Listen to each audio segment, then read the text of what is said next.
I do not. I'm ready for questions. Take some questions. Hey, Coach, you've had your receivers drop a lot of passes this year. Have you gone through that at any point in your career? And if so, how did you fix it? I think you've coached long enough. You've gone through things in your career that happens, whether it's sometimes it's fumbles, sometimes it's interceptions, drop passes. You want to continue to coach the fundamentals of whether it's if you're fumbling the ball, how to carry the ball properly. And the specific question that you answered about dropping the ball, it's the fundamentals of two eyes, two hands, seeing it, catching the ball, catching the ball, focus on catching the ball and getting it tucked. Sometimes it becomes a confidence thing, kind of like my putting. If I'm missing the short putts, then I overthink it, and then I can't make a short putt. But just the routine of catching ball. Day in and day out of what you do at practice. Obviously, we've tried to catch more balls, whether it's jugs, whether it's throwing to guys, throwing to each other, whether it's, quarterbacks throwing them extra balls. But repetition is the mother of all skills. So we're going to continue to rep catching that ball, getting it tucked, and, building that confidence in practice that'll lead to game day.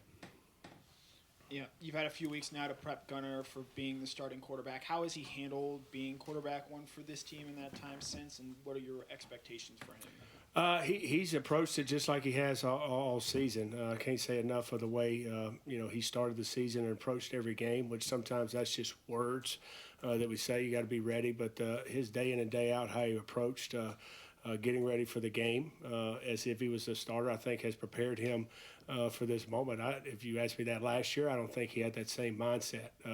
We talked about it going into the season. You got to prepare as you're the starter every week.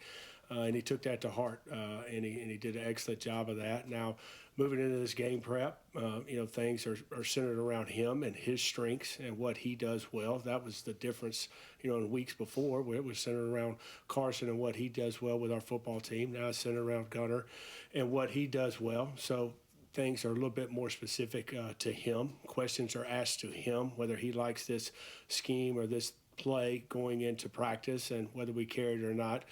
We have those conversations where before it was with, Carson because he was the starter.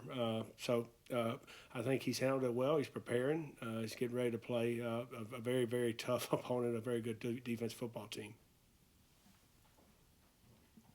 Mike, can you take me back to halftime of the Texas game, how you approached, turning to Gunnar, with 15, 20-minute window to get ready? Well, it's the nature of the beast, and in this game that we play football. First of all, you felt bad for Carson Beck. One of the reasons he came back was to get to Atlanta and help his team win an SEC championship, and he did that. Unfortunately, he didn't get to play the second half, but what he battled through this year to get us to that point, get us back to that game, back to Atlanta, and in position to win that football game. I know our first half was what we wanted offensively, but that's why you play two halves. That's why you play 60 minutes. So felt bad for him, but you had to turn the page, quickly. We were kind of talking about what if and waiting for the word, and found out he was out, and then kind of going over the plays that we were going to call. The opening drive of the third quarter of what we're going to do and things that he liked in certain situations, whether it was red zone or third down. You've got the things that the guys, their favorites going into the game, and a lot of them on my sheet are starred of what Carson's might be his favorite of what we have on the menu. So I had to go back over what Gunnar's favorites were for those situations. Then you address the football team and talk about, hey, this is what we're going to do. So how to win the football game. Let's go do it. Everybody's got to do their job. And the guys were fired up to go play the second half. One, we didn't play well the first half, but it's a ball game chance to go win the SEC championship. Mike, having the extra time to prepare for this game, how much did that part of it help you and Gunnar kind of get in the right, frame of mind and preparation, all that kind of thing? Well, I think anytime you have extra time to prepare, it's beneficial. And obviously a lot of that extra time, we didn't know who our opponent was, so it was getting back to basics, not just for Gunnar, but for this whole football team. And put him in a lot of situational football that we would have done for anybody, but it was a chance to get him more third down opportunities, more red zone work, more 1-2 minute work for the end of the game against our defense. So I think that extra time was beneficial, that we got to kind of go back to camp mode and practice those situational football where he's got a lot of it, but not as much as your starter would get. So for him to get those reps against our defense, a lot of situations that Coach Smart put us in, I think can only help us in the game. Mike, you were asked about the drops earlier, and Arian has been a guy that's been kind of the focal point of that, but he still, y'all keep putting him out there, and then he keeps making plays, including some big catches late in games and SEC championship, the play as the gunner and the fake punt. Is he, in a way, he almost kind of embodies this team and this offense? Yeah, I haven't thought of it by that way, but I think we are a very resilient group as a football team and offensively. Kind of all year it hasn't been perfect. It's never perfect, but it hasn't been smooth, and we've kind of embraced that things might get hard, but he has had a lot of tough breaks in his career here at the University of Georgia with his injuries, with some drops before, but he continues to go out there with a good attitude and give everything he's got. I just think about the one play in the championship game where his hustle and his cover down to recover that ball that I believe Nate fumbled, led to, I think we only got a field goal that drive, but led to points, which was the difference in going into overtime against Texas.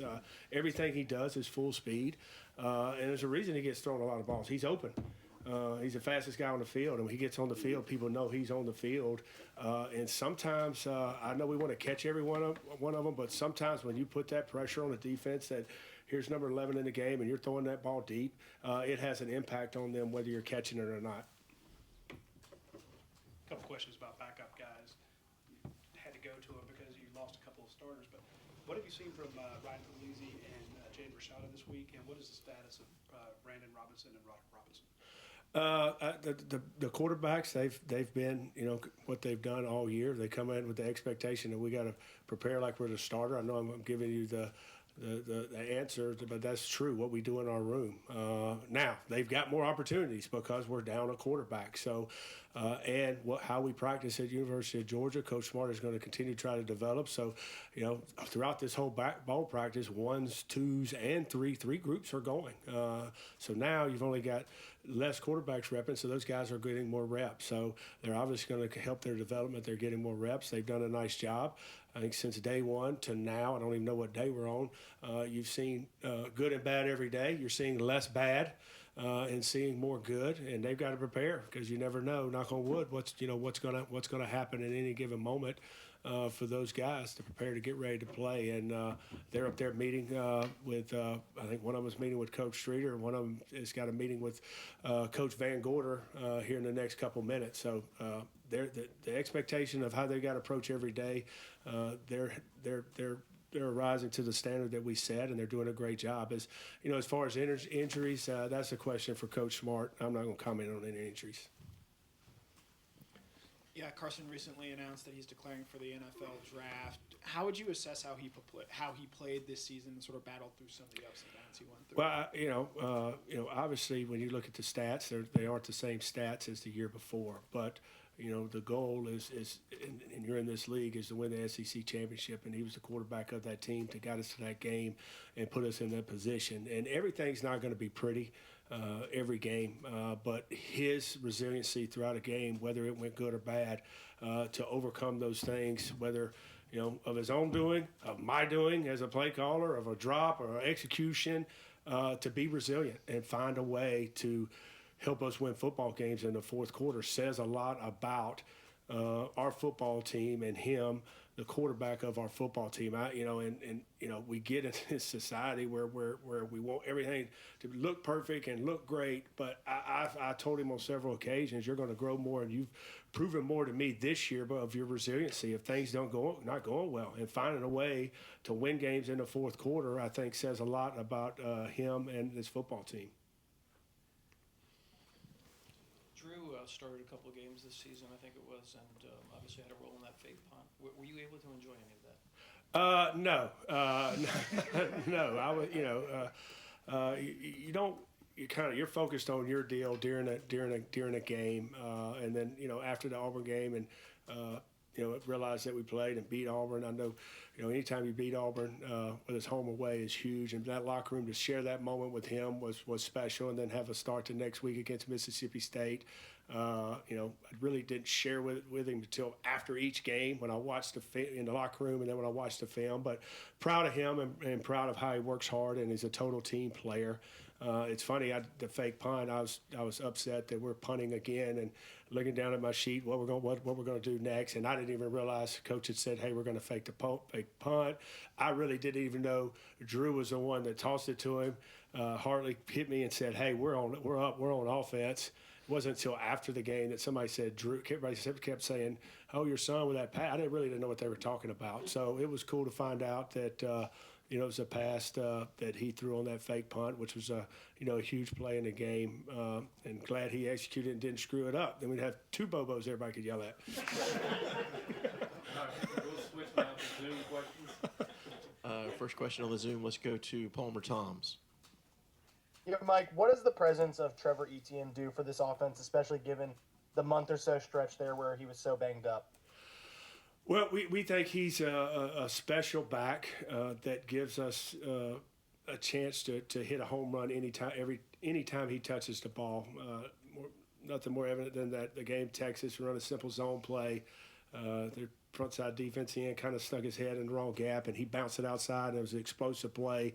It kind of got that drive going and got the offense ignited. So, you wish he would have been healthy all year. He's kind of he was in and out early in the year, and then the 4 or 5 weeks that he was out, hurts you a little bit. But that's football. The thing about Trevor that I love, obviously he's just been here 1 year, but he's came in here with the right mindset. He's embraced the team. He's embraced whatever Coach Smart's asked him to do, whatever I've asked him to do, whatever Coach Crawford's asked him to do. And it was a time for him to go play. He plays, and he plays for his teammates, which he just got to know his teammates, 6 or 7 months ago. And that you can't say enough about what a young man he is. And I think that part, obviously he's a great talent that can run and catch and out of the backfield and can be explosive for us. But I think how he handles himself and how he integrated into this culture of what Coach Smart has here at the University of Georgia says more about him and his impact on our football team than anything. Next question will go to Bailey Burmaster. Hey, Coach, you've talked about things being tailored to Gunner more now, obviously, but I'm curious for you how your preparation changes and how you handle him versus how you and Carson went about things, because, no one athlete is the same. They don't approach things the same, and they don't take criticism the same. Yeah, that's a good question. I kind of warned him early on in the first meeting that I'm going to be who I am. Don't get sensitive to the way that I coach. Whether it's hard, but at the same time, coaching any young man, you're going to find out how, they handle things differently. Some guys might, want to watch more film. Some guys might want to go walk through more. But I've got to be me, and that my message to Gunner, and really to any quarterback that I've ever coached, is you have to be Gunner Stockton. You can't be try to be Coach Kirby Smart, Coach Mike Bobo. You can't try to be Carson Beck. You can't try to be Jake Fromm, Stetson Bennett. You have to be Gunner Stockton, because I'm going to be Mike Bobo, and I want you to be Gunner Stockton. And if we're who we are all the time around each other, I think that's where the trust goes, and you can get further along in a relationship and get where you want to go on the football field if you handle it that way, and nobody's trying to be somebody else.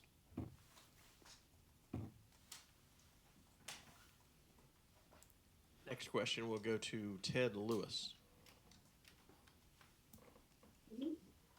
Yes, Mike, you talked about Trevor a little earlier. Just this season, how much has he brought to your team? And I know it's got to be frustrating for Georgia to be 15th in the league in rushing. How do you overcome? What do you put your problems with that at, and do you feel like you've overcome them going into the playoffs? Well, obviously it is frustrating. We pride ourselves on being able to run the ball. I can sit here and give you, a lot of reasons, but all they'd be is excuses, point blank. You can sit here and say injuries, you can say this, but bottom line is excuse. We got to be able to run the ball if we want to continue to win in these playoffs. I think the second half of that Texas game, we said, hey, one of the big things I said at halftime, I said, hey, we're not just going to go out there and throw the ball. We got to get balanced and we got to run the football. And I think those backs and those linemen took ownership in that and played hard and blocked for those guys, and we broke some tackles. We got to find ways to move the ball on the ground. I think we've got a good offensive line that I think we're the most healthy that we've been at offensive line, tight end, running backs. So I think that's going to help us be able to run the ball, and then a commitment to the run. We got to be committed to the run, whether things are going good or things are going bad, to still run that ball to help us be balanced and run and pass. Okay, Coach Bobo, that'll wrap you up. I appreciate it. All right. Thanks, guys. Thank you.